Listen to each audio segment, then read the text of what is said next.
মাছ ভাজা হয়ে গেছে, আলু ভাজতে দিয়ে দিচ্ছি। এই যে পমফ্রেট মাছের ঝোল হয়ে গেছে, লাস্টে ধনেপাতা দিয়ে দিলাম, দিয়ে এবার নামিয়ে নেবো। তাহলে মোটামুটি এটা হয়ে যাবে। এবার আলু ভাজাটা চাপাবো, রুটি করব। চলো এবার পরপর করতে থাকি, ছটপট ছটপট করে। সকালবেলায় 7:30 বেজে গেছে। মাছের ঝোল হয়ে গেছে, এবার আলু পেঁয়াজ ভাজতে দিয়ে দিলাম। সবাই টিফিন খাবে, সেই জন্য আলু পেঁয়াজটা ভেজে নিই, তারপরে রুটিটা বসাচ্ছি। দাঁড়াও। গুড আফটারনুন ফ্রেন্ড, একেবারে স্নান টান সেরে তোমাদের সামনে চলে আসলাম। সকাল থেকে আজকে মনটা একদম ভালো ছিল না। এতদিন শাশুড়ি মা আমার কাছে ছিল, এই চলে গেল, কালকেই চলে গেল, সেই জন্য মনটা একদম ভালো ছিল না। তাই সকাল থেকে ক্যামেরাটা একদম ধরতেই পারিনি। তাই স্নান টান সেরে এই পুজো টুজো করে তোমাদের সামনে আসলাম একটু গল্প করতে। কারণ সকাল থেকে তোমাদের সাথে গল্পও হয়নি, সেটা মনটাও খুব একটা ভালো নেই। আবার শাশুড়ি মাও চলে গেল, তার জন্যও মনটা খারাপ। সেই জন্য সব মিলেই একদম, আর কি বলবো, তোমাদের সাথে সব কিছুই যখন শেয়ার করি, এটাও শেয়ার করলাম। দেখো স্নান টান করে উঠেছি, দেখো দরদর করে ঘামছি, দেখতে পাচ্ছ কি না কি জানি। চলো আজকে আর সকালবেলায় রান্নাবাড়ি সেমন কিছু করিনি, টুকটাক করেছি। চলো কি কি রান্না করলাম এক ঝলক দেখিয়ে দিই। খেতে দেবো, বেলা হয়ে গেছে অনেক। চলো খেতে টেতে দিয়ে দিই সবাইকে। একদম একদম রেডি টেডি হয়ে তোমাদের সামনে চলে আসলাম।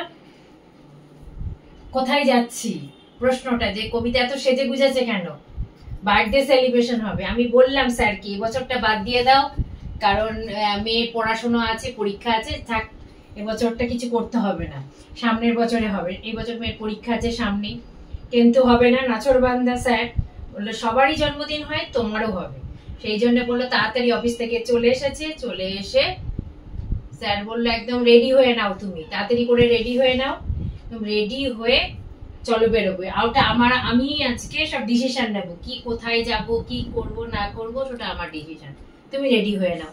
আমি একদম শাড়ি টাড়ি পরে একদম রেডি হয়ে তোমাদের সামনে চলে আসলাম।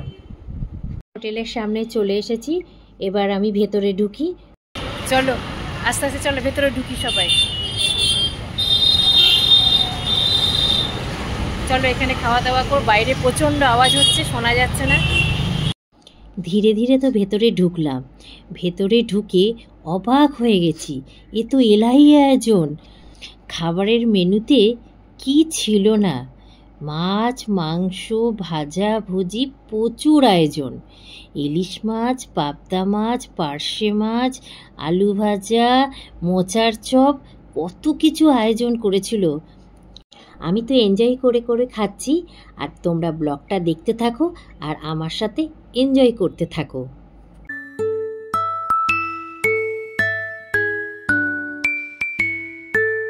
খাওয়া দাওয়া হয়ে গেল, এবার স্যার আমার জন্য কিনে নিয়ে এসে দিয়েছে আইসক্রিম আর একটা স্প্রাইটের বোতল। আমি যেটা ভালোবাসি সবচেয়ে খেতে।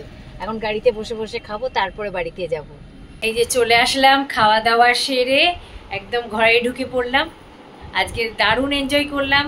এরকম সারপ্রাইজ দেবে আমি বুঝতেই পারিনি, হঠাৎ করে যে এরকম সারপ্রাইজ দেবে আমি বুঝতেই পারিনি। আর আমি ভাবি স্যার যখনই এরকম মাঝে মাঝে বলে না, আমি জানি সবসময় স্যারের কাছে কিছু সারপ্রাইজ থাকেই। আমি নায়ের মধ্যেই ছিলাম। তা যাক, আজকের দিনটা খুব ভালো এনজয় করলাম। এবছরের মতন জন্মদিনটা বেশ বেশ মজা আনন্দ হইহুল্লোড়ের মধ্যে কাটলো। চলো আজকের মতন ব্লগটা এখানেই শেষ করে দিচ্ছি। যদি কিছু ভালো লেগে থাকে ভিডিওটার মধ্যে, তাহলে লাইক কমেন্ট শেয়ার করতে কিন্তু ভুলো না। Please subscribe